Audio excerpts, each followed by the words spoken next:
Hello mga kabibig! Welcome back sa ating bagong YouTube channel. Ito ang pinakamaingay na YouTuber sa balat ng YouTube. Ako si Kabibig, maglabak-labak na tao with evidence. Naku, kung ebidensya lang talaga mga kabibig, nakakahiya. Si Madam Leni Robredo, Mayor Leni Robredo, humihingi ng kapatawaran at pasensya sa pinamimigay niyang bigas. Grabe. Katulad sila ni BBM no, namimigay ng bigas, pero yung bigas, bulok na bigas, hindi na makain na bigas. Parang bigas para pang pakain ng aso. I don't know kung makain ba ang aso doon. Pero at least na lang si Leni Robredo humingi ng paumanhin at pinapasauli niya. Pero grabe no, hindi niya minomonitor. Diba?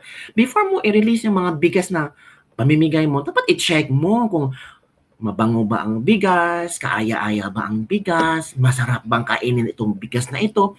Hindi yung parang bigay ka ng bigay, hindi mo chine-check ang mga pinamimigay mo, lalo na kung bigas. Kasi parang complacent ka lang, parang you're not doing your job. Mayor ka nga.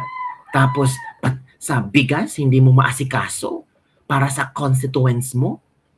Di ba kami, babe? Makikita mo talaga na parang relax lang si madam, parang may mga tao lang siyang inutusan, o eto mamigay kayo ng bigas, bahala na kayo kung anong klaseng bigas. Ngayon ang mga tao nagreklamo, ano ba tong binigyan na bigas nila ni Robredo? Sayang binili ito. Ngayon nataranta si madam. Pinapasauli niya ang bigas at tinanong niya ang supplier kung bakit nakaganito.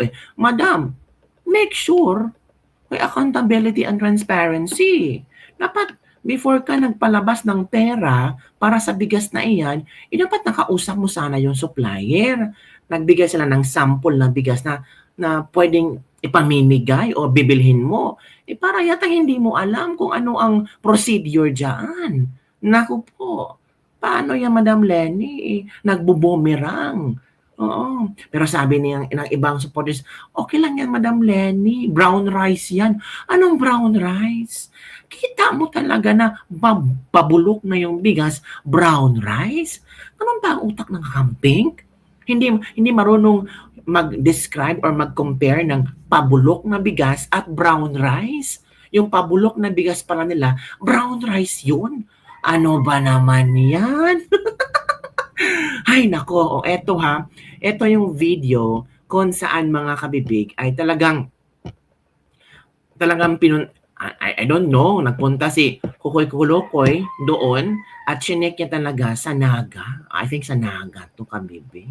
Oo, nag-ano siya, ang bigas na pinamimigay ni Mama Lug sa Naga, dilawan na dilawan si Lenny lang. Eto yung video kabibig. Pakinggan, panoorin natin. Kasi hindi talaga makapaniwala ang kakamping na namimigay ng bigas sila ni Robredo na pabulok. Ito na kabibig. Hi guys, nandito ako ngayon sa Naga at i-check natin yung pinamigay na bigas ni Lenny. Ito ha, ano to, real time. Ayan. So, ito na. Ito, napakalinis. Pati yung bigas dilawan. Diba? Halaka. Talagang ano nangyari dyan? yung bigas parang ngipin na hindi na toothbrush. Halaka. Pabulok na. Hi guys, nandito ako ngayon sa Naga at i-check natin yung pinamigay na bigas ni Lenny. Ito ha, ano to, real time. Ayan. So, ito na. Diba, napakalinis. Pati yung bigas dilawan. Diba? Talagang halaka. Yung bigas parang ngipin na hindi na toothbrush. Halaka. Yeah. Yun kabibig ha. So ito naman ang komento ng mga supporters ni Lenny. Ito, bigas ni Lenny sa Naga City. Healthy po yan. Brown rice po yan. Huwag nyo pong siraan si Lenny kasi mahal po yan. Nakakita ka na ba ng brown rice? Ipakain ko yan lahat sa'yo kung healthy yan. Brown rice daw to mga kabibig. Ala, grabe naman, oy. Hala, brown rice daw ito kabibig o brown rice daw. Ito pa yung isa. Sure ka galing kay Lenny yan? Very sure. Mas sure pa na buhay ka pa tomorrow. Ay, sure itong galing kay Lenny kasi si Lenny Robredo ay nag-release ng statement niya hinggil dito. Opo mga kabibig. Nasaan ba yung statement ni Madam Lenny? Ito. Ito ang statement ni Madam Lenny. Ito O ha, Facebook ni Lenny Robredo. Igwapong pinaabot sa tuya na sarong batch nin mga bagas na may problema. Pinaabutan na po ini sa co-op na supplier takan bagas. Kung kamo po saro sa mga nakareceive nin arog ka ini, pakipaabot po tabi sa indong barangay ta dari bayan ta. Naghahagad po kita nin dispensa. PS, pakipauli na lang po tabi kan si bigas na nakuha nindo and ribayan tapo yan. Pero baka si Karibay po mahatod first week of January na.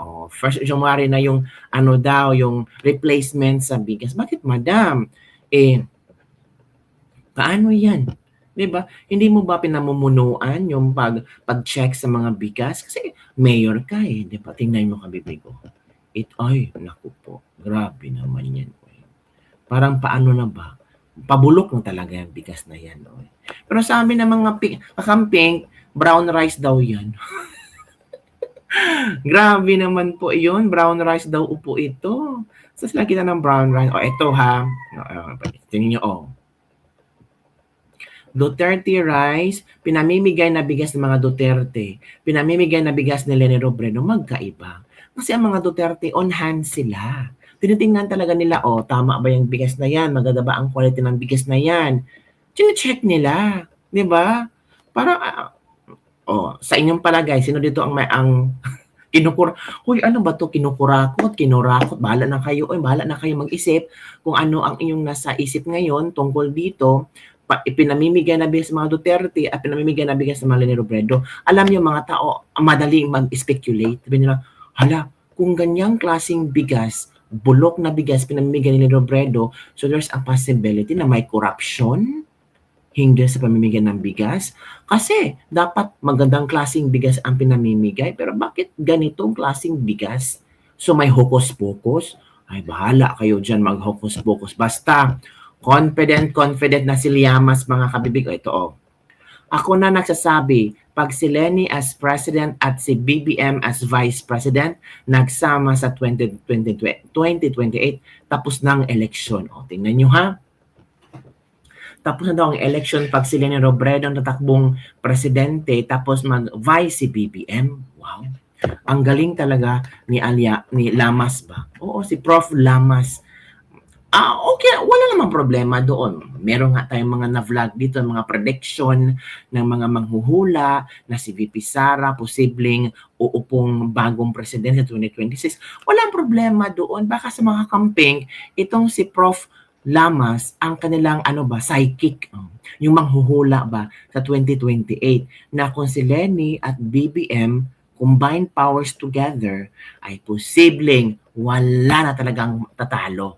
Hoy, grabe confident sila na kung mag-unipink, yung mga BBM loyalists at kakamping at dilawan, sa Sani Puwersa, mananalo sila laban kay VP Sara. Wala namang problema doon kung mangangarap ng gising. Wala namang problema kung maging imposible yan. Imposible talaga. Grabe ka naman kabibig. Oo nga. Ito ang komento ng ating mga netizen. Basahin natin ang komento ng ating mga netizen ha. Ito yung mga komento nila. Nasaan ba ito? Basahin natin ha. In your dreams, tapos na din ang pinantaong bayan, not a solution to corruption. Lakas ng tama ng baba mo. Huwag pagsamahin yan. Si Lenny saka Marcos, magaya yan kay Sara saka Marcos. Naku po, ito pa. Sinabi ni Llamas yan, link please or fake news to? Lutang na bang? Ang tanong, saan sila kukuha ng boto? May baluarte ba si Lenny Robredo? May baluarte pa ba si BBM? South Duterte of W Duterte? Paano sila mananalo? Hindi nila hawak ang Luzon. Lalo na ngayon sa trust rating, grabe ang pagbagsak ni BBM. So paano? Si Madam Lenny nga namimigay ng bulok na bigas. So yun lang po mga bibig ang ating Miss Lebak-Lebak for today. And in other way around ha, let's appreciate Lenny Robredo. Kasi humingi siya ng pasensya at anong tawag dito, tinitingnan na nila kung anong nangyari at mabibigyan ulit ng bigas yung hindi nakatanggap or kahit yung nakatanggap this January po mga kabibig. At least humingi siya ng pasensya. Kaysa kay BBM kahit namimigay ng 20 pesos na kilo na bigas tapos yung iba hindi makakain, wala talaga tayong narinig kay BBM. So magandang partner niya, BBM at Leni Robredo, mahilig sila sa bigas. Yung mga proyekto nila ba, puro bigas. Ano ba naman yan? So yun lang po mga bibig ang ating Ladies Lebak-Lebak for today. Don't forget to like, subscribe, and share this video para sa mga latest trending news na ating pag-usap-usapan. Grabe, no? Well, Leni Robredo, BBM sa 2028, boboto ba kayo? Comment down below and don't forget to like, subscribe, and share this video. Bye everyone. See you next time.